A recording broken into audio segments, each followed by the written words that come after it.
I'm excited. For this morning, there were some really thought-provoking quotes. One of them was, are we designing boards for curiosity or continuity? And another one I really love was governance, not red tape. It's reinforcement. So today we're going to be looking at aligning the mandates and reality. And we have with us Ronaele Dathorne-Bayrd, and she's a partner of the PwC East Caribbean firm based in Barbados.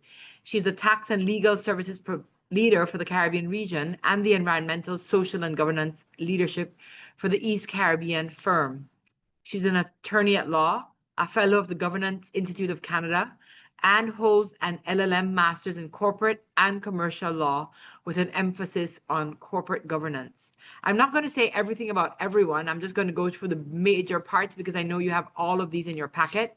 But next, I'd like to introduce Paul Johnston. He's an Associate Director of One Advisory. And Paul has over 15 years of experience in corporate governance, spanning the public, private, and third sectors.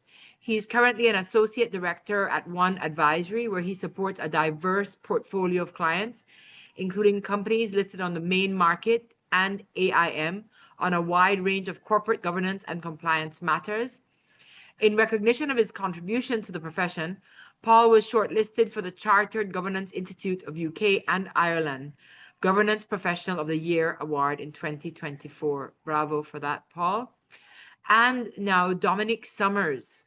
Dominic is a Chief Technology Officer, CorpCare Social Impact Consultants Limited for Jamaica. He's a software developer, product designer, and teacher. And he works with individuals and organizations in his tech-based consultancy, advising companies such as CorpCare, Social Impact Consultants Limited on how best to employ software into their day-to-day work. Now, for years, we've discussed ESG as a competitive advantage. Today, with the rise of global reporting standards and mandatory due diligence, it has now evolved into a mandatory boardroom risk. The new ESG order is not just about doing good, it's about financial integrity, legal compliance, and securing market access. However, a one-size-fits-all global mandate often collides with the reality of small island developing states where we're from. And the Caribbean is really at a unique crossroad. We need international capital, but we need to identify and define that ESG agenda that serves our unique climate vulnerabilities and social equity needs. Our speakers will help us move beyond the rhetoric to address the practical, high-stake question: how does the Caribbean govern, finance, and technologically support a new ESG order that satisfies global markets while simultaneously building genuine, localized, and sustainable Caribbean resilience? I'll welcome them in any order that they prefer. I know we like to say ladies before gentlemen, but gentlemen, we're all equal, so whichever one wants to go first. I'd like to now start you off. Please take over the stage. I think they're gentlemen, so they I think they're buying into the old adage. Thank you, gentlemen. I'll jump in first, if that's okay. So thank you again to the CCGI for having me along with my fellow panelists this afternoon. It's always a pleasure to be here. Always a pleasure to have a meeting of the minds across our region. It's so important for us to meet, to brainstorm, to share ideas, and to make sure that we collectively support our progress within the region. So thank you. I think it's probably a good place to start by acknowledging that despite whatever stage we're at in our ESG journey, the reality is that delivering growth and profits, that will always remain the #1 job for executives.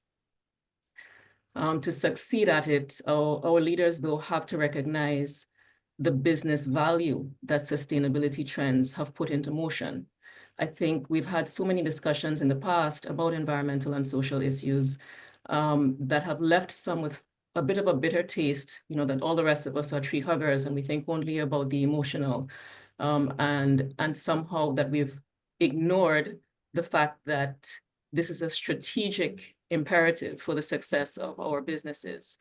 But none of that happens really without the boards of our companies leading from a place of authenticity, of values and of purpose, and thereby insisting that environmental and social goals form part of the value of an organization and the strategy of an organization. Not only because we believe it's the right thing to do, and that it's demanded by stakeholders, but also because, again, these are key competitive advantages. The search for ways that businesses can speed up growth and lower costs, that never ends, and it becomes even more pressing during uncertain times. We have a situation where leaders need ideas that they can depend on, because every time we turn, there's more change coming our way. That's why it's so important for forward-thinking boards to take a serious look at both the risks and the opportunities stemming from climate change, just as they're doing with AI and geopolitics. And when they dig into the financial implications of sustainability matters, they also have the ability to see how much value they stand to gain as an organization and how to capture that. But every company, of course, has a unique set of sustainability factors, and that influence their ability to create value.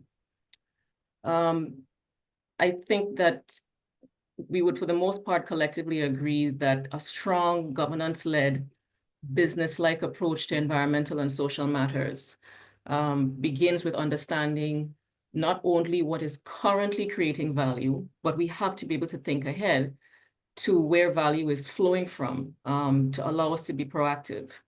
There was quite a bit of discussion about the need for our boards to be learning boards this morning, led by Professor Garrett. And that is so true, that our boards need to continue to learn at a pace that is either equal to, or as Professor Garrett said, hopefully even outpacing that change. But climate change and the efforts of governments and businesses to address those changes really have set a staggering amount of business value into motion. When we think about the trillions of dollars globally that are being spent to build clean energy infrastructure and to reinvent business models for a low carbon future, it really is staggering. And think about how important it is to invest in resilience and recovery and how much of that is happening. So those flows have a financial effect that boards and their executive teams need to understand and need to act on. Stakeholders as well want to know that companies understand their societal impact and that they're taking this responsibility seriously. So this has a direct impact on a company's ability to attract and to retain the right talent pool and to gain the loyalty of a strong customer base. As climate extremes become, unfortunately, that much more the new normal for us in the Caribbean, and our thoughts and prayers continue to be with our people in Jamaica, our brothers and sisters in Jamaica. It's that much more of a reality every time we get hit, and we feel it collectively as a Caribbean region. But of the asset-intensive sectors that we have, such as tourism and manufacturing and utilities, they face that growing test of how to keep operations running as our region repeatedly gets hit with these hurricanes and with flooding. And it feels that like the world rapidly changes over, just to give us an additional layer of stress and tension on top of our natural disasters. The world is changing at such a rapid pace. It feels like every 15 minutes, there are changes that impact us. So we know all too well what these escalating hazards mean, and that they're not these far-fetched, distant environmental concerns, but they are immediate financial and operational risks and human that impact our people and our businesses. And that underscores the urgency of proactive risk management. So now really is a time for our boards to step up and to lead their enterprises in a way that make environmental and social values an integral part of their strategy. And that only happens with strong governance models and boards that are prepared to lead with strength and clarity. They have to put the mechanisms in place to support those teams in delivering on that mandate. And increasingly, our people in the region want to know that our enterprises are working. They're working in a way that allows them to do well financially while doing good by our societies and our environment. COP30, again, next week, we have the next COP, and our leaders will again travel to lobby for economic rights before diplomats from across the globe. And they're going to again request action for what has become really an out of control climate-related debt crisis. But they also have to take these steps, being able to demonstrate that their own people, especially businesses, our business leaders, who essentially hold a lot of the economic power in our close-knit Caribbean communities, that they too are doing their part to fight this global battle. We know we are not creating the problem, but it is still it's still incumbent on us to demonstrate that we're still prepared to do our part. And understanding where businesses are most exposed and where the opportunities lie, that in addition to being the right thing to do and supporting our leaders as they step onto the global stage, it remains a strategic edge. Again, the discussion this morning was really it really set us off on the right foot, I think, for our 2 days of addressing these areas, because it reinforced the need for us to think about how our boards lead from a place of strong governance with constant active learning, and in a way that is able to allow us to be prepared, as prepared as we can be for all of the changes happening around us. We may not be able to plan for all of the changes at the pace and the rate and the complexity with which they're being thrust upon us. But our boards have to, at a minimum, constantly be learning and be inquisitive in a manner that gives them at least the ability to be agile, even if not the ability to have all the answers immediately. And by knowing how to identify and adapt, boards can turn everything from political disruptions and into opportunities for resilience. It's not by any stretch of the imagination easy. I would never venture to say that that's the case, but that has to be the goal. And with all of that being said, it's also very important for us to acknowledge the reality that we cannot ignore, that there are very real conflicts between balancing economic growth with environmental sustainability in the short term. But I do think that the panel probably will address that more fully as we have our discussion. So I'll stop there. I'm sure we'll get into a lot more depth on some of those points as we progress. That was very insightful, the questions. And before we move on, and it's not a question for you, this is just a thought-provoking. Do our boards want to learn, like Professor Barrett mentioned? Are we willing to change? Are these aspirational, these things that we mentioned that boards ought to be, or are our boards really interested in moving to that level? So Dominic or Paul, whichever one of you wants to take over, please move ahead with your presentation. I'll go ahead. So I'll just start off by saying thank you to everyone, to the CCGI team, for also always keeping us in mind. We are a small and Jamaican-based sustainability consulting firm where, as I'm sure you've all seen, the images and videos and everything from the devastation from Hurricane Melissa. My partner, Ali, who was originally slated to be on this panel, she's heavily involved in the private sector response and donation coordination effort happening right now. The western end of our island is, I'm at a loss for words. And every day we're seeing more, and we're seeing a rising death toll, and the damage is it's hard to put into words, and especially hard to quantify.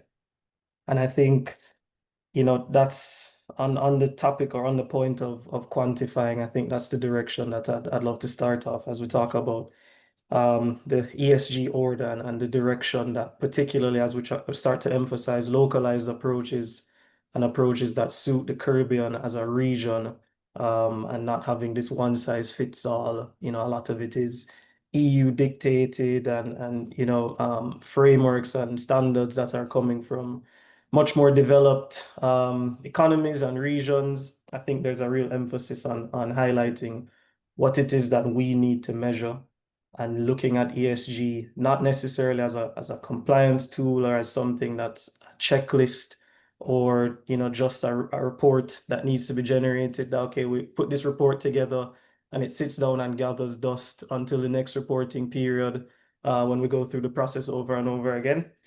But we need to start emphasizing what data is decision useful for us. So, I'll start by giving the example. We work with a regional financial conglomerate and their insurance, banking, mortgages, the likes.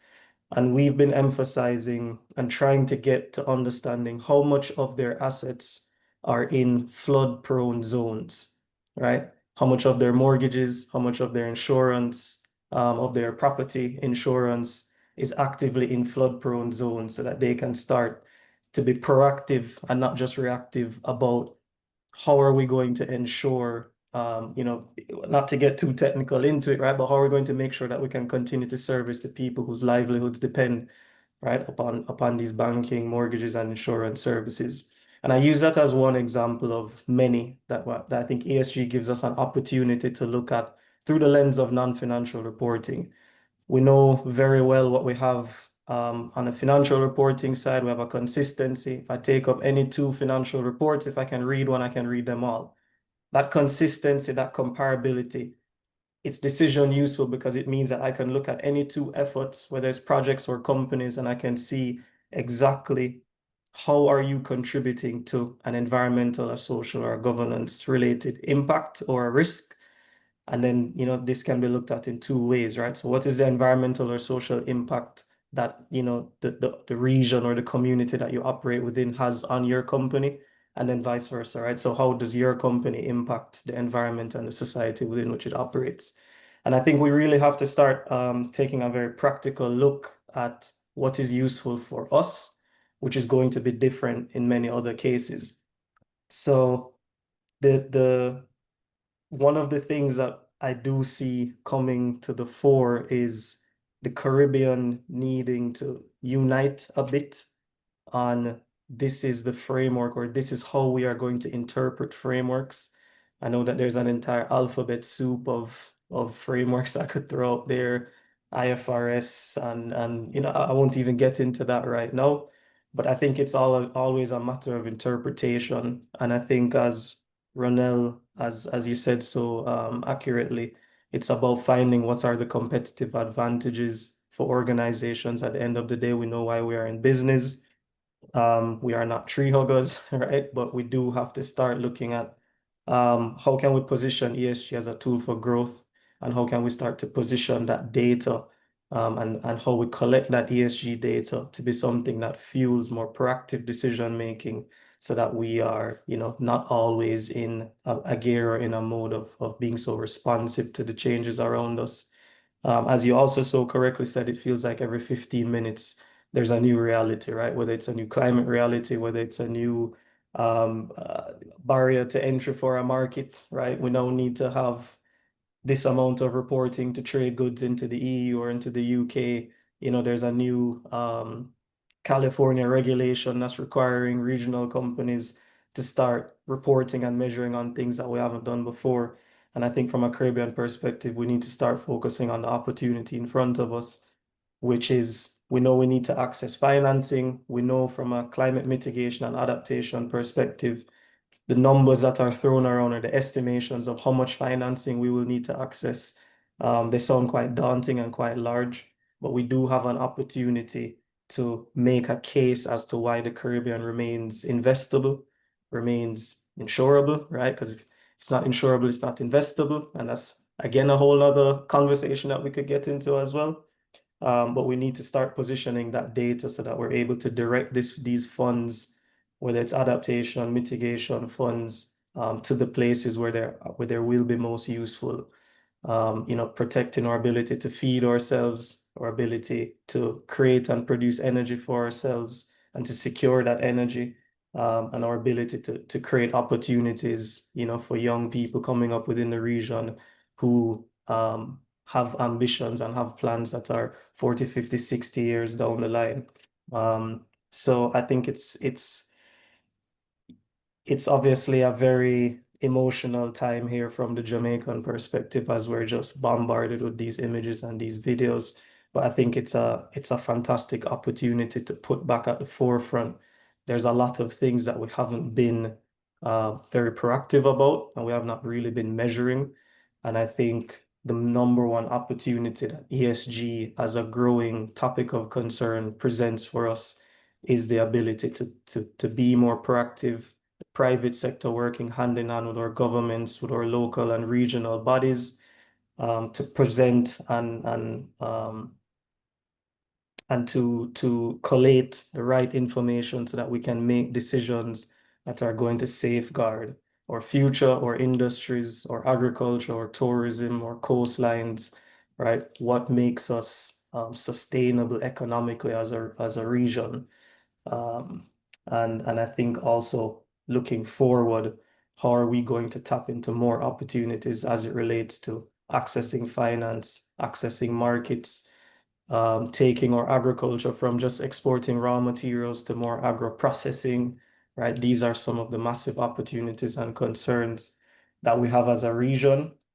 And I think one of the things that we focus on here at CorpCare is to really look at ESG as an opportunity to just think about measuring, right? So I think a lot of people, you know, when they think of a sustainability consultancy, they think we're going to come in and slap you on the wrist and say, oh, this waste management practice that you have here is bad, or these board procedures that you have here aren't up to scratch. And that's not at all the aim, right? The aim is let's measure, let's understand first and foremost where we are, and then let's see what we're happy with, what we're not happy with, where we do see opportunities. As was already correctly said, there are opportunities for employee attraction and retention. We know that Gen Z and millennial workers want to work in organizations that embody the ways that they see the world as well, right? So organizations that have sustainability front and center in their mandate are going to have an easier time at getting some of this new and interested talent, and not only attracting them, but then keeping them, right? So we do see employee retention being something that's significantly boosted, and not just by having a sustainability program, but a program that involves the entire organization, and there's a whole body buy-in of what is happening from a sustainability perspective.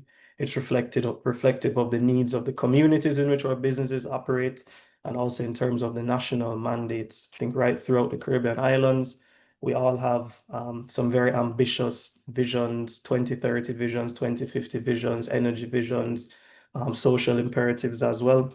And I think none of these things will come true or will happen until we start measuring and understanding and quantifying where the private sector comes into, and how they contribute towards our progress, towards some of these visions.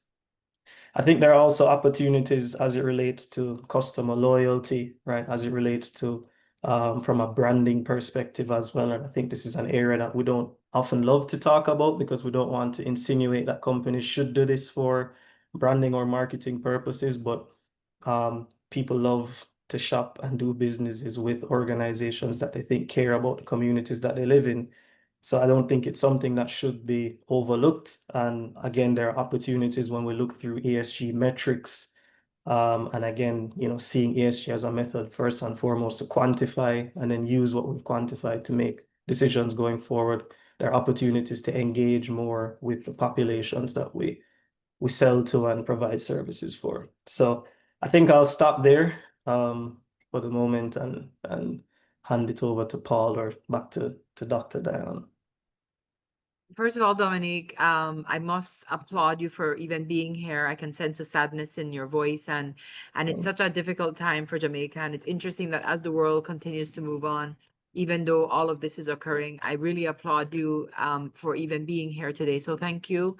And thank you for all Jamaican people. Our prayers and thoughts are definitely with you. And I'm really pleased by one of the statements you made just now, because as a fellow Caribbean person, I often wonder, is it really a Caribbean reality that we purchase based on impact and how good it is? Or, I mean, honestly, have we gotten so materialistic or cost sensitive within the Caribbean because of duties and import costs and all of that, that we really only focus on purchase based on cost to our pockets, you know? And I really wonder about that. But again, that's another topic for another day. So let's get back on track. And thank you for your words. I think that they're very impactful. Paul, please, your turn.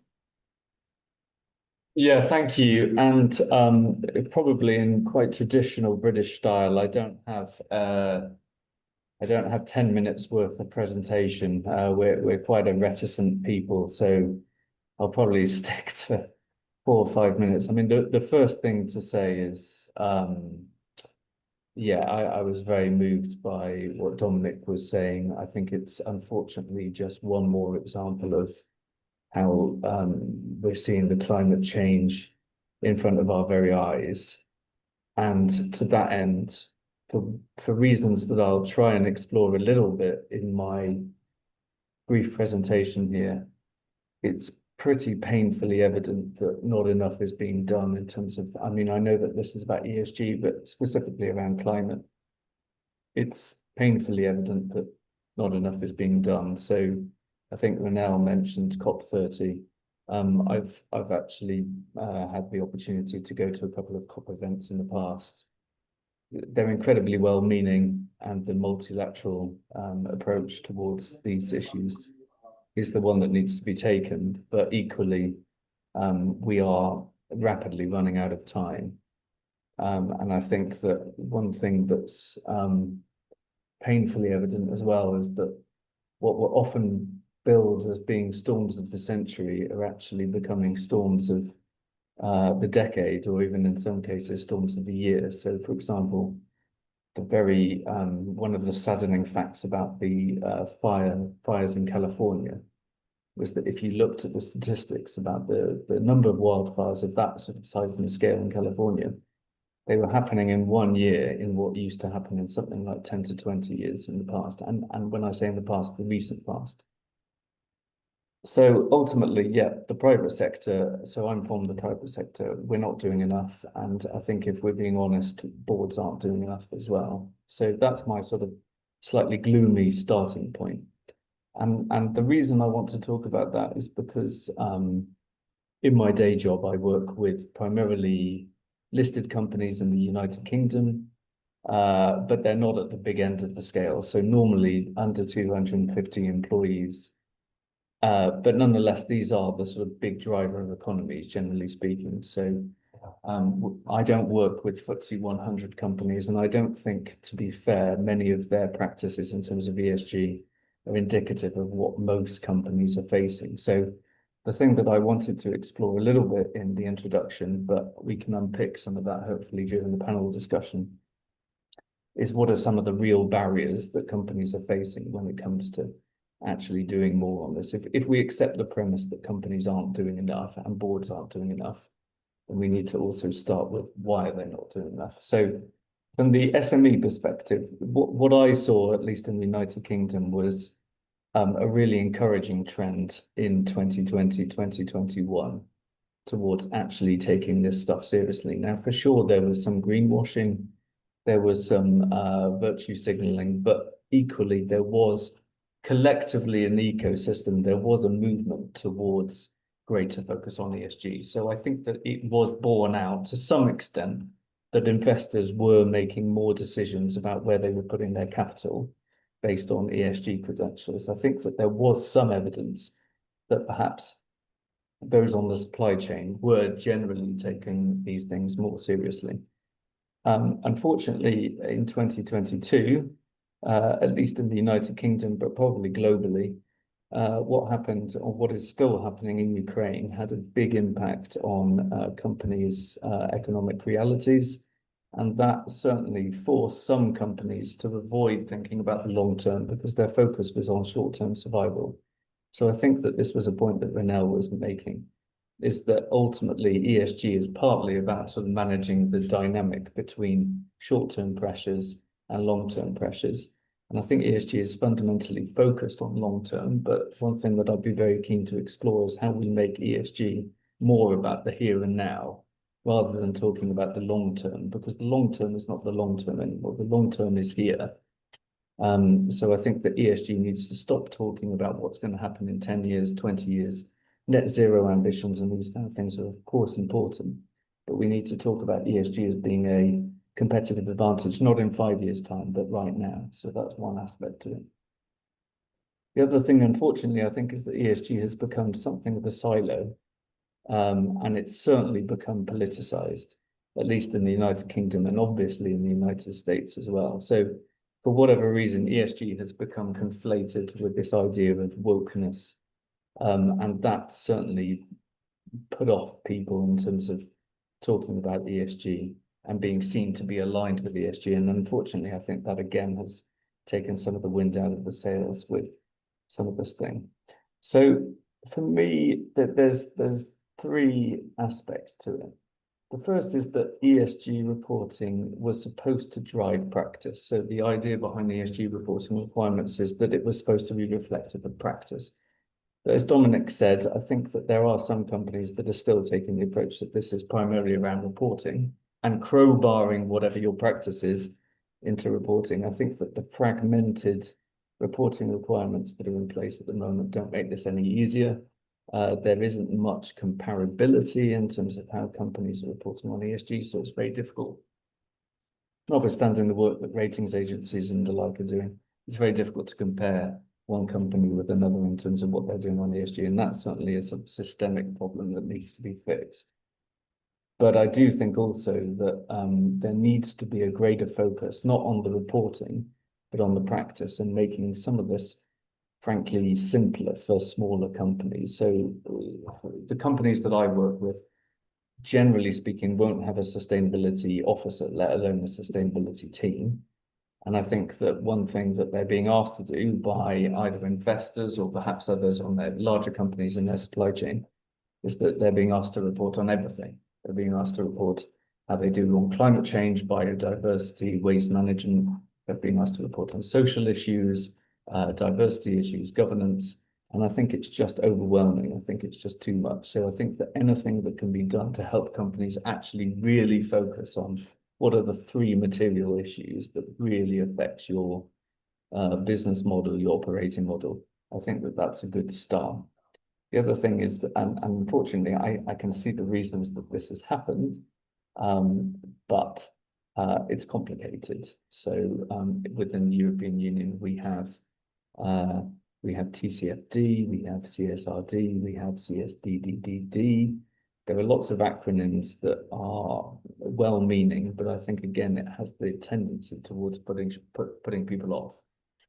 And potentially also putting it purely in the realm of consultants to sort of unpick some of this stuff. And I think that inherently that makes it difficult for smaller companies to really feel that they're engaged with this in a way that's kind of surprising, because sustainability at its fundamental core is not very complicated. It's about whether you're going to be existing in 1 year, in 5 years, in 10 years. But I do think that the reporting requirements have become slightly overly technical and slightly intimidating for a lot of smaller companies. And the final thing that that I'm particularly passionate about is that I do think, certainly in the UK and Europe, I can't speak for other regions, but I do think that there are enough mechanisms out there for boards to upskill themselves on sustainability in the form of training, in the form of peer learning, those kind of things. But what I don't see necessarily is firstly the equivalent for, so I'm a company secretary, a corporate governance professional. I think that we as a profession need to step more into that role of being an advocate for sustainability, an advocate for ethical practices. And I think that anything that we can do to create some form of learning and peer practice amongst our profession as well will be helpful. And the other thing that I think that we need to do, but this is very easy to say and very difficult to implement, is that we need to make boards feel that this is actually their responsibility. So most of the companies I work with will tend to hide behind the defense that, firstly, their impact on the environment, for example, is relatively limited as a small company. The line often gets said, we're not an oil and gas company.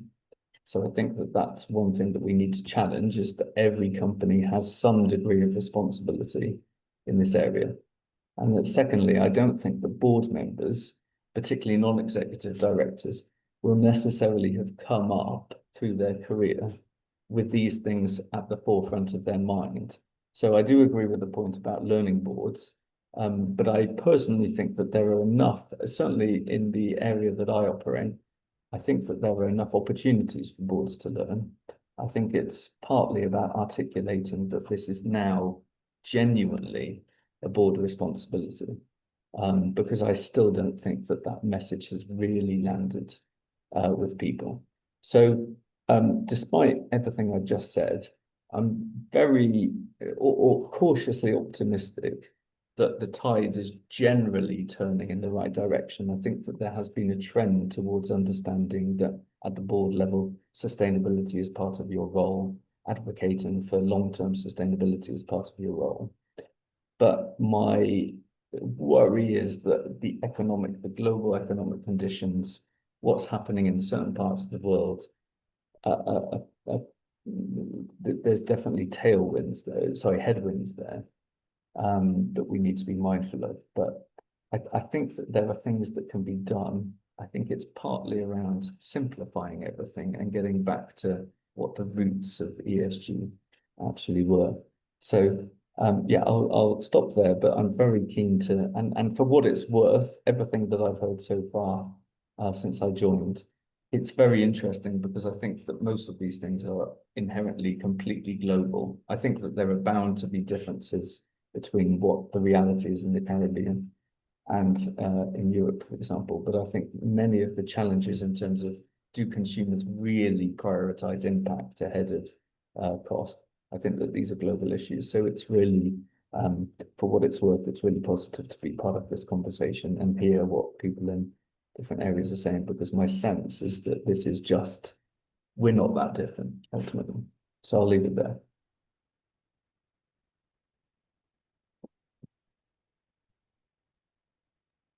Thank you very much for that, Paul. Very insightful.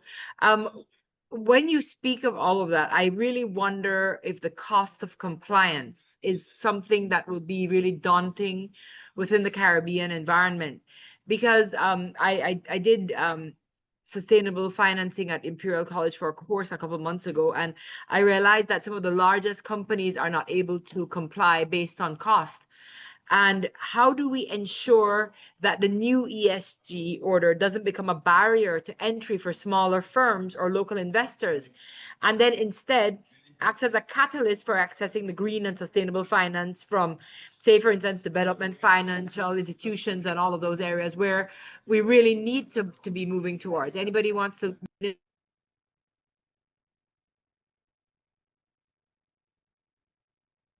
I mean, if I can touch upon that briefly, and then I'll let other people speak.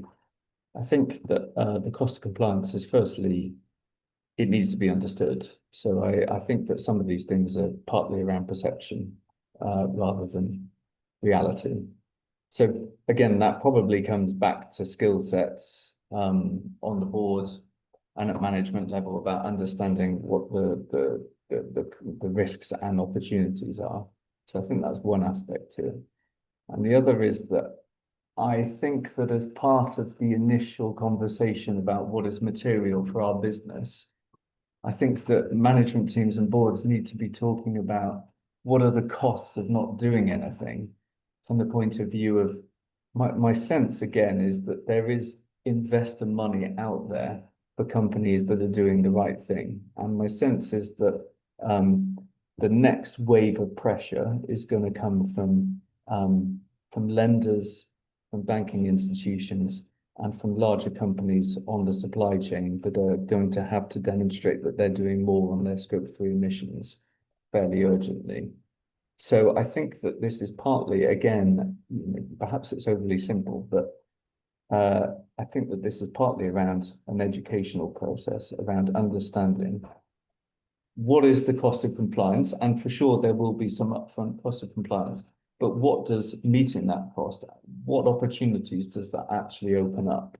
Because I think that the view of some of this risk versus reward is inherently quite short term, which is just we don't want to put the upfront investment because we don't understand the long term rewards. So I think again, you know, unfortunately, it's partly around education and the sort of socializing this. And you're right. Education is one of the areas where I believe that the CGI is doing a great job of trying to educate, but are the right people in the room? And are the people who need to be making these shifts and changes really listening? And are these shifts happening within our board areas? So very important. Thank you so much for that. The S in small states. While global ESG prioritizes the environment, the Caribbean social pillar S is critical for us. How do global frameworks account for the issues unique to these small island states, such as the high income inequality, youth migration, dependence on a few key sectors? Example for us is tourism. I mean, for my country specifically, and for all of our panelists who are within the region. For Paul, how are you seeing metrics for social resilience beyond employee only factors being integrated? And for Dominic and Ronaele, what is the single most critical S factor you believe exists for Caribbean governance?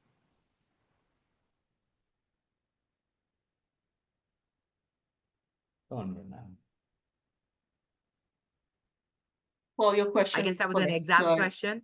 Yeah. Yeah.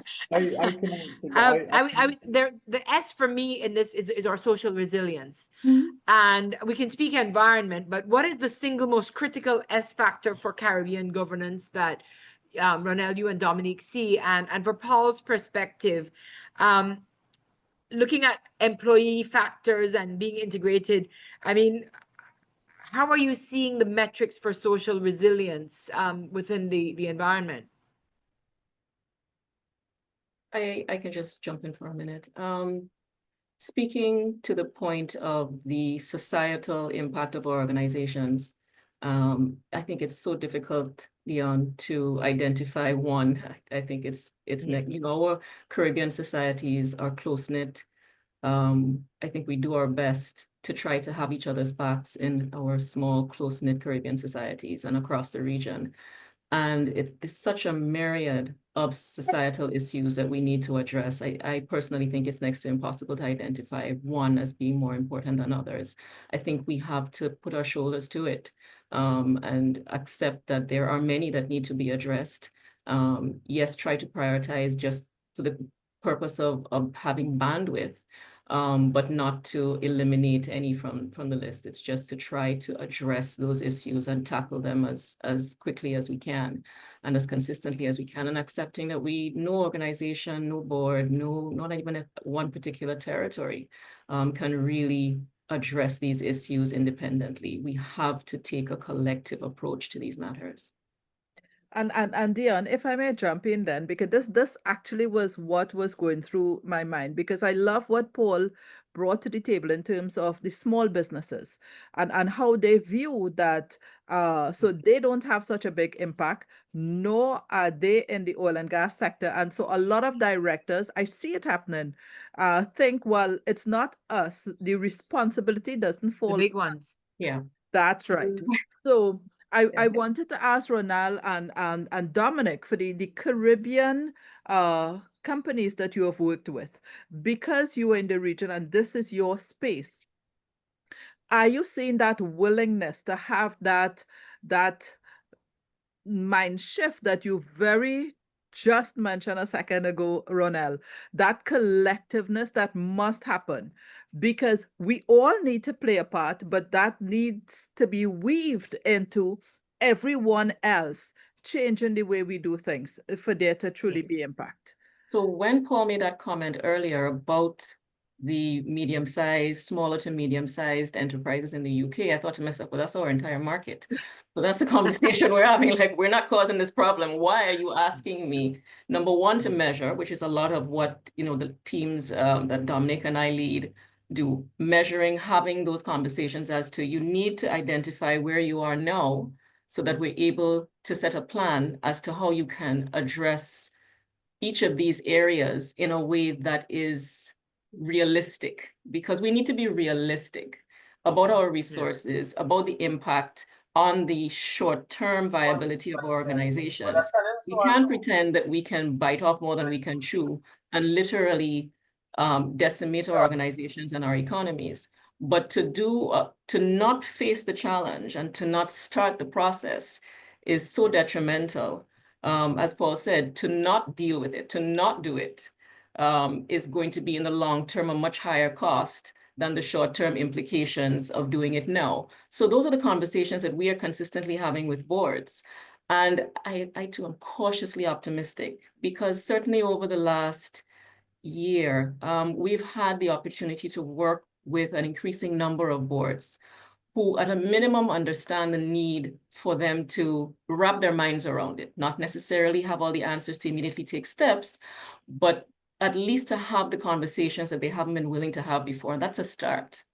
Yeah, that's a start, a step away from we know everything, we need not engage, because we have experience in all of our respective fields, we have financial experience, there's nothing you can teach me. We're slightly seeing the needle shift to having those conversations, at least around, tell us what we don't know, and let's start to have that dialogue. And so I'm cautiously optimistic that we're on the right track there. In terms of the global impact of the alphabet soup and the fact that it's currently in flux, and there are the geopolitical tensions that are constantly adding to that, and as Paul said, doing a bit of damage in the recent past. We have a global survey that was conducted regarding sustainability reporting and sustainability action that PwC did globally, that reflects that there are a lot of organizations that, despite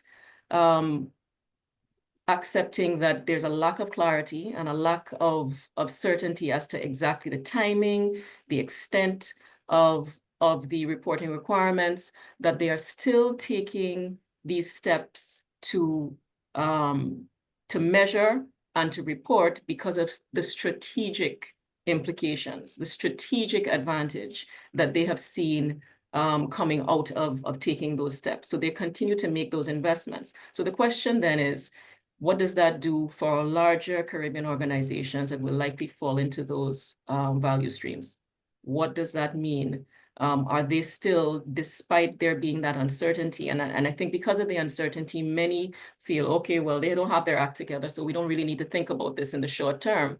But if there are those companies, about 40% said they're holding off, another 40% said, no, we're going to plow ahead with some level of measuring and reporting. Then if you fall into that 40% value stream, then there's still going to be some short to medium term requirement for you to report.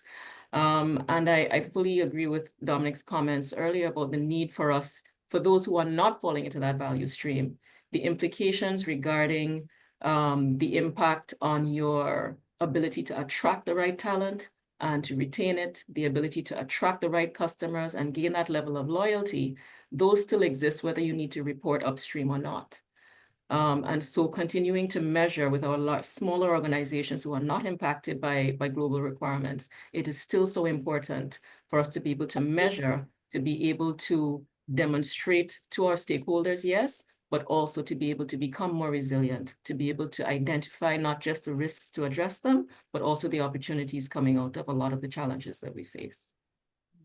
And if I Thank may you so much. ask Dominic, then Yeah. that measurement, because you mentioned it, and I know it's a challenge for organizations, but Yes. since you are going in to measure and collect that data, is it helping to move the needle? Are you seeing that, or is your organization still very much involved in trying to gain advocacy to have that mind shift that you need, where it's not just about me and what I've measured and I can report on, which is what Paul mentioned. We still caught up in the reporting when it's in fact supposed to be so much about the impact and the practices that we engage in.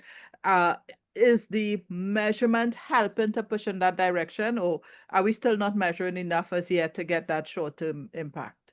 Well, definitely. I think one of the things that we benefit from a lot in Jamaica, but in the Caribbean, is the fact that we're in this voluntary environment. So We don't have the what's it, Paul, triple DDD or the EU directives on us as yet. So we can take advantage of being in this voluntary environment and start small and start bite-sized. So I'll give an example. We have a client that's very focused on financial inclusion as a topic. And we presented to them, look, here are 3 or 4 quantitative metrics that we can use to start to understand progress in the direction of financial inclusion. So one of the metrics are, how many people who have just signed up for a checking account, is this their first checking account? Right. And that, as simple as that was, and it became something that was quite easy to measure, right? Because at every new account opening, you're adding a question to that form to say, what types of accounts have you had before? Did you already have a checking account? So that when they started gathering that information, they started to realize, wow, for a lot of people, this is their first checking account. Then they also figured out lots of people didn't actually understand the difference, right? They didn't really understand what the checking account meant. So some people didn't seek it. So now they started to, they had a street team going to communities right throughout the island, and particularly in rural communities, actually engaging with people and teaching them, right? Again, from that umbrella of financial inclusion, giving that financial literacy component of it. So to help people understand, here's the benefits of having these types of accounts. And now they're starting to see more account openings, right? So we're starting to kind of see some of that underground traction of the data being decision useful, as I mentioned earlier. And again, for companies to be able to look at it in a bite-sized manner and say, we're going to look at 2 or 3 topics, exactly as you said earlier, Paul. Pick 2 or 3 material issues. Can't boil the ocean. Let's do these things. Let's measure them. Let's do them very well. And when we have a level of confidence that there is some consistency to how we're measuring year on year, there's some consistency to how we're responding to the latest numbers, then we can go on and tackle a new issue. So that's been an encouraging approach, and we do see it as something that I think businesses, even internally, are quite competitive. So once there are numbers coming in, once things are being measured, people want to see that number going in the right direction, right? Whether or not it was something that was a hot topic before they started to see numbers. Once people get numbers in front of them, we start to see a different treatment of the topic, because whereas something may have just been, oh, it would be nice to have a financial inclusion, a financial literacy initiative within the organization. Maybe it's something we've put some money towards. Once people start to see some numbers in front of them, they start to say, wait, I would like to see this grow. I would like to see a 25% increase here. You can start to more meaningfully set targets, things of the like. So I think starting to quantify is also helping. That's the best advocacy, is really what I'm trying to say. Yeah, understood. Dionne, I know want to that- ask you a question. Sorry. Forgive me, but it's just that this is so crucial for us in the region. And because you work with so many organizations in Belize, so we have Dominic sharing that organizations are beginning to measure, and it is helping make a difference, but it's still now at those early stages with new learnings.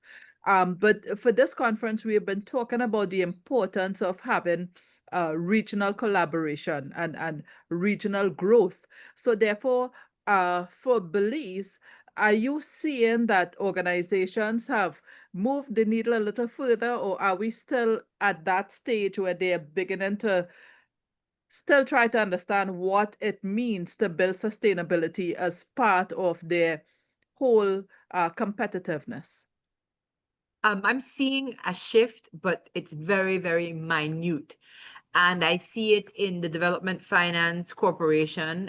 They have a new CEO, and this is really interesting. I've noticed that in organizations that have kept the same head or the same leader for years and years and years, they have become lethargic and dinosaurs, and they're not shifting anything, and they're not evolving at all. Now, when it comes to new heads coming in, I'm so excited to see that in insurance, for instance, I'm seeing some of the young people are moving in. And there's nothing wrong with old people, because I'm one of them. But the reality is that if you have an old mindset and you're not interested in growing, I think we have to step out of the way and allow the youth to recharge and invigorate us and take us into that direction. So I'm seeing shifts, but a lot of it has to do with, you know, in change, it's either a trauma or drama. Well, a lot of them are in fear of failing and not existing any further. So the change is built upon the fact that they want to get green financing from abroad. They want to be a part of the blue bonds and the financing of it and that sort of thing. They are doing it because they have to. So Paul spoke about the cost of doing it rather than the cost of not doing it. I think that we are mostly hinging on the not doing it perspective. And I think that that's what needs to change, like Ronaele said. Our mindset has to realize that the cost of education is expensive, yes, but the cost of ignorance is even greater. And that knowledge is not power in this situation. It's really the implementation of these things. So I think we have a lot of round tables. We all send these huge groups to COP 20, 26, 30, whatever. But what happens when they come home? And it's on this, and I like what Ronaele said about the very simple things, because we're still eating out of the styrofoam containers. We're still taking baths that last 3 hours long. We're still not realizing that even AI is affecting the environment as well. I mean, the reality is that there's lots of negative environmental impacts. I mean, use of water and the emissions and all of that.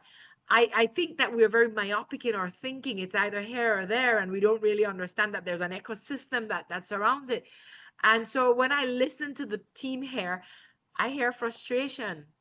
And frustration only comes from lack of resources and lack of ability.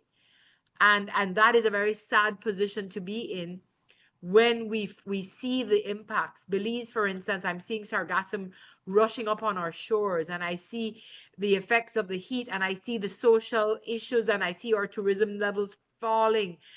And I see that hurricane that hit Jamaica, which is really an impact of our environmental, you know. These are things that we have to move towards. And I think it goes to the question that I wanted to ask is, beyond standard carbon emissions, what are the critical blue economy metrics that we have to start measuring to ensure the sustainability of these marine resources, which is what these SIDs are, this is what we live for within the Caribbean. And what role do these sovereign blue bonds play in financing this? Because this is one of the areas where I feel that I don't understand much. I hear about the blue bond and the blue bond and the blue economy and the orange economy and all that, but I don't know if we're talking about it because it's sexy or it's because we're actually doing something about it and it actually makes an impact for all of us. So I don't know where you can lead us with that. I know, Paul, that you were at Climate Week in New York. Maybe that's how we can tie it all together. I know it's a lot that I've flooded you with, but enlighten me so that I feel enlightened, that I can now get this back into Belize, but understand what this really means for all of us. Before we get into that question, Dionne, I'm sure we will. I just want to go back to something you said about, are our leaders paying attention purely out of fear? And I have to be honest with you, if that's the only reason, I'm still grateful for it, because it gives us the opportunity to have the conversations, that then allow them to see past that. So whatever it is that gets us in the door to have that dialogue, to be able to say, yes, your initial conversation was driven by fear, but understand that what the real fear is, the implications attached to not taking real action and not having dialogues with the right stakeholders who are able to feed the information to you that is going to have a meaningful impact on your strategy, being one that is long-term and not short-term. So even if it's a bit of fear that's getting us to start those conversations, I'm still okay with it. But Dominic, Dominic, you can kick us off with the blue bonds. Well, I think it's quite a large topic to wrap up on here, but it does underline how much of our assets and how much of our economy is tied to our coastline, right? And I think, you know, particularly from the Jamaican perspective, I don't know what the latest percentage is. I know it's kind of been falling and falling for us, is going in the right direction, right? Where tourism isn't it's still the majority of our economy and our income, and particularly foreign income, but it is falling. However, I think we do have to understand that most of our tourism is dependent on our coastlines and on our shorelines and on our marine assets. And I think specifying blue bonds or specifying blue economy or initiatives for the blue economy means that we're going to target funds, target financing, and target efforts towards the protection of our marine and coastal environments. So I don't think it's necessarily we're just saying it because it sounds nice or it's sexy. I think there will always be aspects of this in that, caught up in that whole greenwashing aspect of everything we're discussing today. But I think particularly we're seeing a lot of efforts. I know you spoke of the sargassum.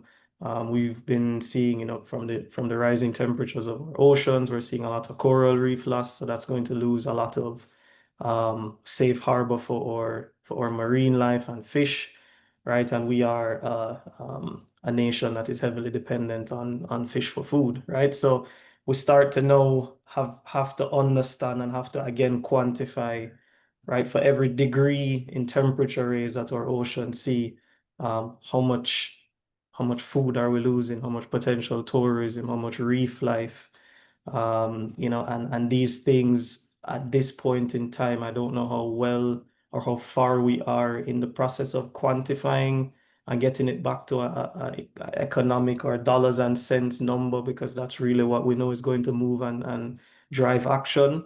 I think that is still quite difficult to do, but it is necessary for us to earmark funds and earmark efforts specifically towards, as you said, right, the blue economy as it relates to orange economy and all of those things. That's a whole nother topic, right? But I mean, creative industries, again, from the Caribbean perspective, from the Jamaican perspective as well. There was a study, a long-term study kind of, there was a report last year, and it was a UNESCO funded report on the creative economy, the creative and cultural economy in Jamaica. And it's a multi-billion-dollar, going from our music, which is the primary driver of that, or reggae music. I mean, everywhere I travel in the world, if people don't know anything about Jamaica, they know Bob Marley, right? And I think that really has put Jamaica and the Caribbean a little bit higher on the map that maybe we were before. And it's difficult to quantify these things, but again, right, protecting our cultural and our creative industries is also going to be to the benefit and to the long-term sustainability of the region. So yeah, it's necessary to earmark and to protect funds and projects directly to these areas. And I believe within the Caribbean, we have to also look at the other parts, but we do have our mountains and our rivers and in Belize's position, we have the archaeological sites and all of that, because it worries me sometimes that we shift so much towards the blue economy and we don't understand that there is a entire ecosystem, not only the blue. But thank you very much for that, Dominic. Paul, do you want to weigh in? Yeah, thanks. Yeah, so very interesting. I like the statement, cost of education is great, but the cost of ignorance is even higher. I'll definitely steal that one. That's a good one. I think so. I mean, to be honest, I can't talk about blue bonds. It's not my area, so it's very interesting to hear what's going on. I mean, there were probably just two things that I wanted to touch upon briefly, which is, firstly, I agree completely about the point about fear. And unfortunately, my sort of experience of trying to talk about this agenda and even the agenda of AI governance with boards is that, fundamentally the main driver, at least to start the conversation, is fear. As in, sort of, and part of that can be you're behind your peers. You're actually sort of, you're not sort of in that safe place in the middle where, unfortunately, a lot of companies seem to want to occupy. You're actually a laggard. And I think that's one aspect that does seem to put the fear into people. And the other is that ultimately, I guess, regulation primarily is implemented because it's addressing things that the market won't. So I do think that this is, the root cause of regulatory reporting requirements and those kind of things. And I do think they drive the right behaviors, but I also think that not many people instinctively get too excited about regulation and compliance. So, you know, these are some of the things to balance out. The one thing that I did want to touch upon briefly, and again, I must admit, I don't have any great answers on some of this, but in terms of the S of ESG, I think that that's probably in part why the environmental part of ESG has been prioritized, is firstly that there's a goal in mind in very broad terms. You can hang it on something like net zero, you can hang it on something like yeah, sort of what the national ambition is around some of this stuff. With social, it becomes much harder to see where the actual end goal is with some of that. So that's, I think, one potential blocker. And the other, which I think touches upon Dominic's point, is that it's inherently more difficult to quantify, I think, social outcomes. I'm sure there's many ways of doing it, but on the face of it, it's easier to track something. I mean, it's not even easy to track emissions, but it is theoretically easier to track emissions than it might be to track things like, but again, I'd be quite interested to hear other people's opinions, but how do you actually sort of measure social inclusion, for example? That, again, there must be ways of doing it, but I think that this has been sort of part of the blocker, is that you can hang your hat much more easily on environmental outcomes than you can on social outcomes. But I do see that there's a task force for inclusion and social related disclosures, which is still formulating its views, but that will hopefully clarify some of these issues. But I must admit, the social, so ESG was good in the sense that it put metrics, it attempted to put some sort of numbers around an area that was largely qualitative or narrative. But I must admit, for most of the social aspects of the ESG reports that I read amongst, not necessarily my clients, but those sort of the size of company, it is still in the sort of CSR mode of expression, which is largely around things like we sponsor a soccer team, or we have charity days, rather than actually what are the ambitions that we want to achieve and how is our activities actually furthering that ambition. So I think that there's a lot more to do, and part of it is around actually articulating what does S actually mean in hard terms. But as I say, I'm sure there's lots of people that have given this a great deal of thought and have come up with some sort of metrics. But certainly, in my experience, that's the struggle that companies have, is actually conceptualizing this in a way that's more than just nice to haves. Yeah, Dionne, if I may. Sure, I go ahead. take Paul's point regarding measurement, but from a core Caribbean person, more emotional standpoint, I wonder to what extent, not just in the Caribbean, but globally, there is a bit of complacency with matters that do not affect those who have. Hurricanes, wildfires, there's no discretion with who's impacted. Yeah. But if our children in a certain socioeconomic background are going to school hungry, there are many who do not feel that. If there are homeless individuals who we all drive by and say how unfortunate and keep driving, we go home, we don't feel it. But if a hurricane comes, we all feel it. When the wildfires hit, we all feel it. And so to some extent, I think that has an impact on our willingness to really ask the tough questions and find ways to measure these things. There are ways to do it. The question is there the will to do it? And there are certainly conversations from a Barbados perspective on some of the things I just mentioned as to how do we make sure our children are not going to school hungry? How do they learn if they're not fed? And we have to be honest with ourselves and face the things that don't necessarily impact us individually as leaders, to really have a true impact in that space. Because if we're speaking about these things at a hypothetical level and driving home without really paying attention, then we will continue to not address the social implications for our Caribbean people, and we have to do better. Yeah. You're very right on that. And for change to occur, I mean, on a change management perspective, we need to have awareness, desire, knowledge, ability, and reinforcement. And Paul hit on something earlier. We need the reinforcement, but we also need the reward mechanisms in place. And I mean, people do, the first thing that comes to everybody's mind, whether you're an organization, you're an individual, you ask, what is in it for me and will I be hurt? So what's in it for me should I become compliant? Should I have the verification and the assurance mechanisms for me not to do greenwashing? But we encourage the greenwashing. Please don't take this to be a CGI perspective. This is a Dionne perspective. But I believe that we are too caught up with the press conferences and the pictures of the handover of the money and the baskets, and we're not so interested in the impact that it is absolutely making.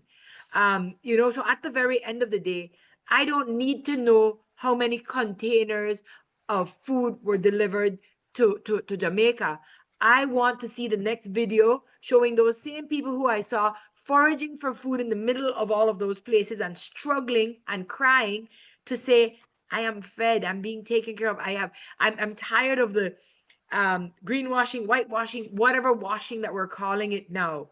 We've got to stop speaking and we have to start doing, and we have to start being, rather than having these conversations constantly. Now, again, it goes back to boards, and I'm telling you, I'm on many boards, and hardly ever is the conversation, and I don't even see it on an evaluation metric for a board to see that they have to have this on their agenda and what they have to deliver on. I believe that, and Kamala, I applaud everything that you all are doing, but I'm not seeing it on the ground. And that is where I want to see it, to be honest with you. And I think that is all of our collective responsibilities in trying to get that out there. But it's really tiring to see the press conferences, the press releases, the beautiful photos, and the handover of the large checks. But at the end of the day, you ask the children in these communities who are starving, the people who are being violated, the economies that are suffering, do you know that it is happening? And hardly any of them know, because I do evaluations after consultancies are rolled out by EU, World Bank, GIF, UN, and honestly, people don't feel it. And if we are not going to be interested on the social perspective and the impact on the ground, then what is our purpose? We have to keep asking those questions, and we are about to launch our 2025 PwC in the Caribbean Corporate Governance Survey to ask those questions again. So this is maybe our 6th survey, and it's not meant to be a pretty report that we just, you know, come chat about and send it out to as many people as possible. When I envisioned this on the heels of our US firm doing this, the first one was like 2017, 2018, and we did it Barbados only at the time. And it was meant, and still is meant, to force us to have those conversations, hold up a mirror and understand the questions that we should be asking ourselves. If we're not going to ask ourselves, then our hope is that we're forcing those conversations by asking them to directors across the region. So the survey is being sent to directors of companies in all industries, all sizes, Barbados, Grenada, Trinidad, St. Lucia, Jamaica, Bahamas, and for the first time, Bermuda is also going to be included. I'm sure I said, did I say Jamaica? Jamaica's top of the list. And so we have to force ourselves to have those conversations, and this is one way of doing that. So I hope to be able to come back and, Kamala, as usual, share those results so that we're able, again, to ask ourselves, what more do we need to do? Use it as a tool to have those conversations with individual boards, that this is what's happening across the region. These questions are being asked for a reason, because these are the things that you need to be addressing individually and collectively. I think if I can just jump in, I think that this is sort of, this gets at the heart of the issue around ESG, which is, I think if I was being honest, one of my recommendations to boards would be that you actually report completely transparently around this, which is that you say, these are our 3 things that we're concentrating on. These are the 3 things where we think we can really make a difference. And everything else, we're not going to touch. But unfortunately, the reality is that you need to talk, even in very general terms, about almost everything that could possibly be under the bracket of ESG. So I think that that's definitely one pressure that's facing directors, is that they're being asked to do a bit of everything. But I do think that it comes back to, firstly, where does the company actually see that it can make a difference? Where does it actually see? I get the point about sort of, you know, touch points with actual consequences of, you know, bad inclusion and these kind of things. But I think that this is sort of the fundamental question that boards need to address, is that where can we make a difference? Where are the things that, in a world where we're sort of bombarded with short-term pressures, where are the sort of small number of areas where we think we have a obligation, where we think it's beneficial to make a real difference? And we really zone in on those 3 things and focus on them. And then to touch upon the point about consequences or incentives, the other thing that's missing from this whole equation is that very few executives are in any meaningful way remunerated on a way that incentivizes any of this. So again, I think that this is a massive change, and I think that this is partly, again, we're coming back to the same words now, but this is partly around mindset, which is, you know, it's fair to say that a non-executive director that may have spent his or her career over the last 30, 40 years prioritizing financial outcomes, to then talk about, well, no, now the success of a company isn't just about financial outcomes, it's also about all these other non-financial outcomes.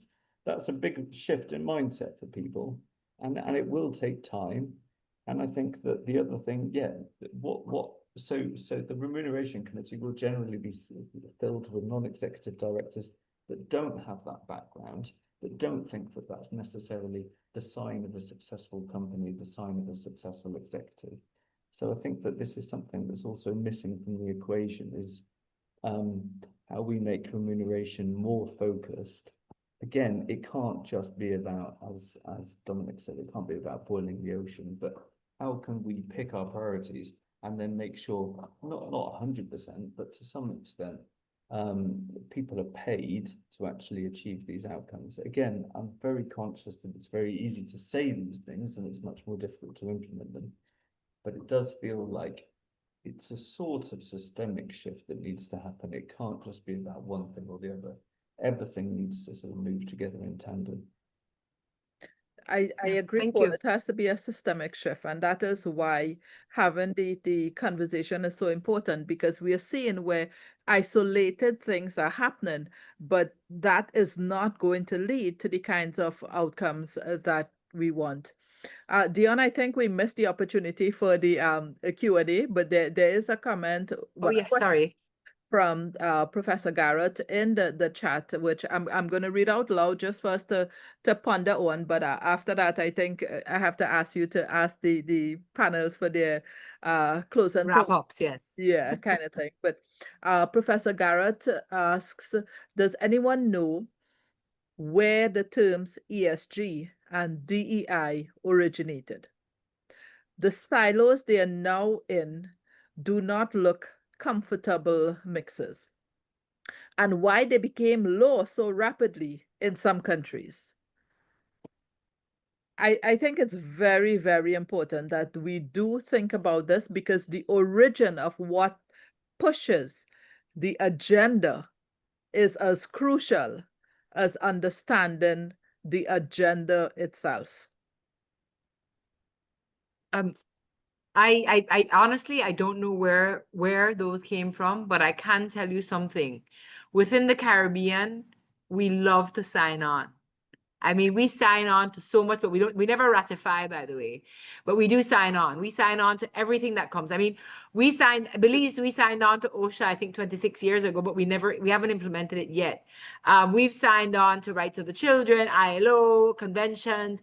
We sign on. We do a lot of signature. We love the video and the pictures and the press releases, but the follow-up, that's really a question. And I think on behalf of what we spoke about earlier, we really need, for change to occur, we need to change the faces and the people, because we will always preserve the status quo when I feel that the past failings of the company are going to come upon me, as it was my failure to be a good director, my failure to be a good MD, a good general manager, a good CEO. So a lot of Caribbean companies just really ought to get rid of the dinosaurs and bring in some new fresh blood who can take it to that next level. Honestly, I see it in our government. I mean, the CEOs and everybody, they're all, I mean, you know, we just need rejuvenation. We need freshness. So that's my perspective there in reference to that. But if any of you have an answer for Professor Garrett, I honestly don't know. I even tried to Google it just now and it's not popping up, by the way.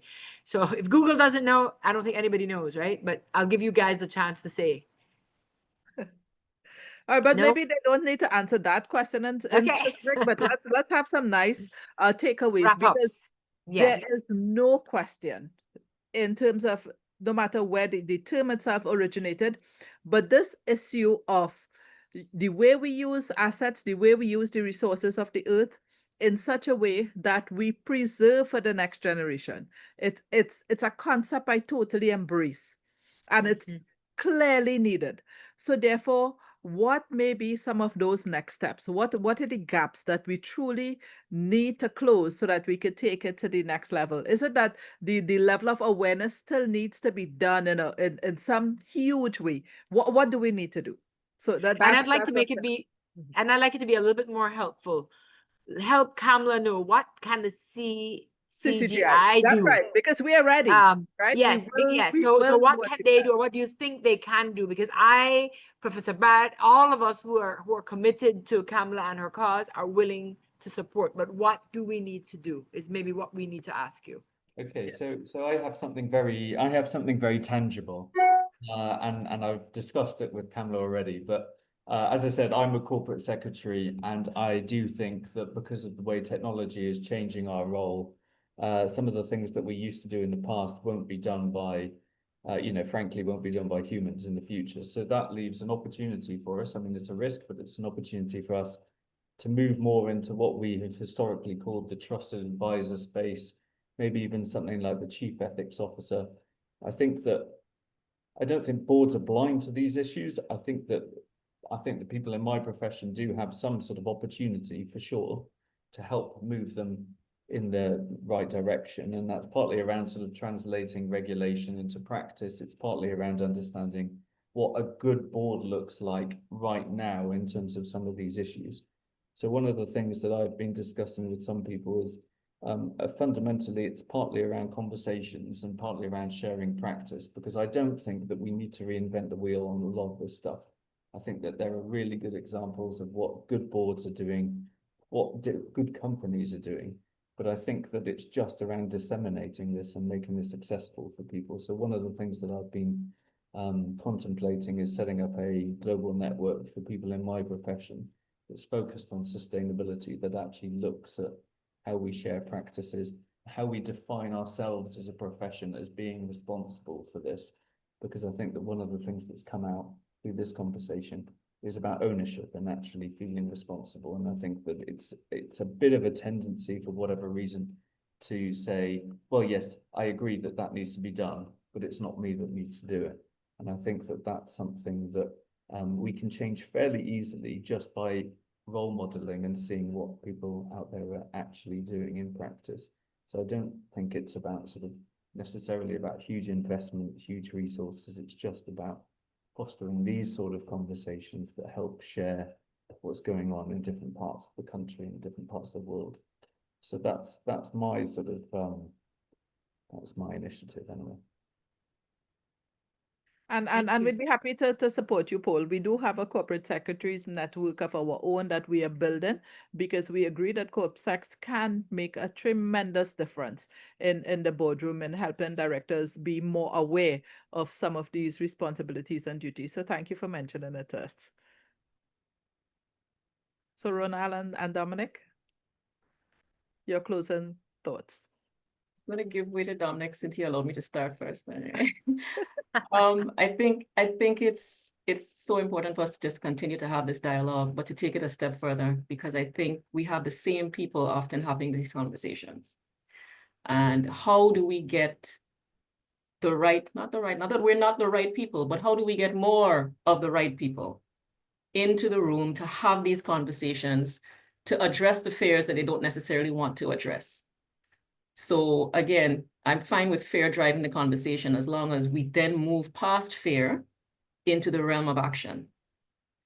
Facing the challenges, finding a way forward is what we need to move from just talking. And again, the opportunity to have sessions like this and also to use information that Dominic and team are gathering and that PwC is gathering, to use those as a platform to be able to benchmark and to give our boards the support that they're not starting from ground zero, them and their executive teams, I think is vitally important.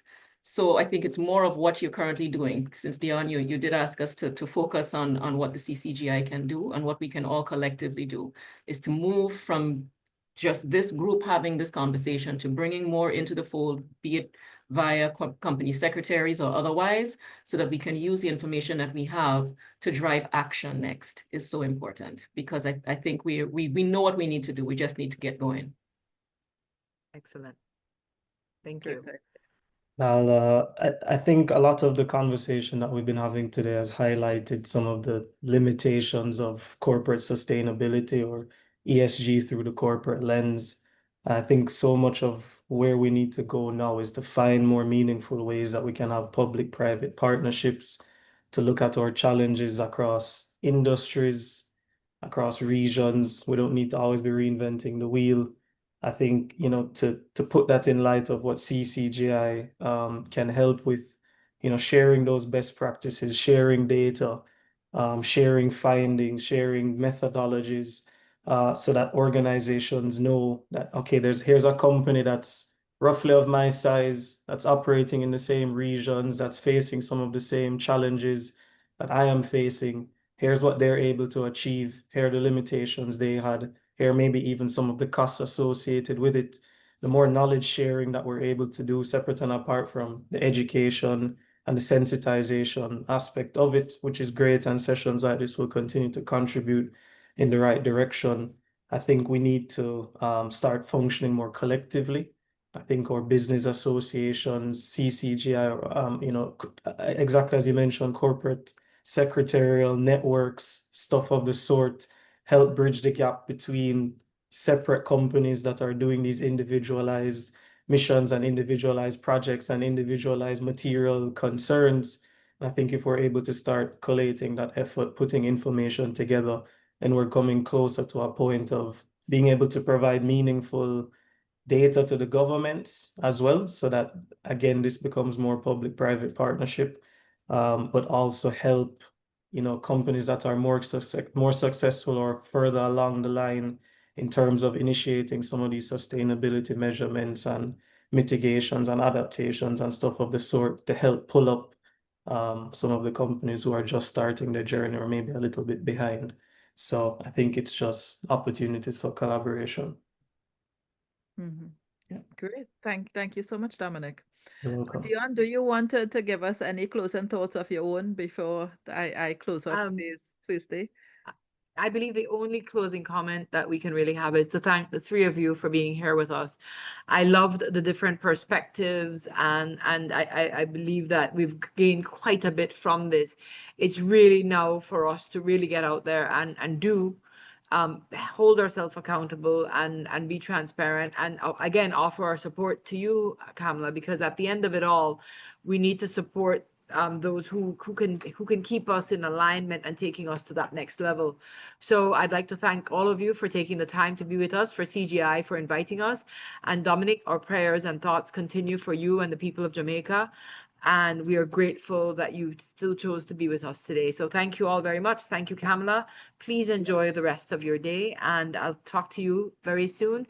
Professor Garrett, thank you for always being our mentor and our guide. And we are going to answer your question after we do our research later. I know you always stretch us. So thank you so much. And I want you all to remember that the fish always start swatting at the head, like Professor Garrett says, right? So get his book and read about that, because all we're talking about, we got to change our heads and do better. Thank you.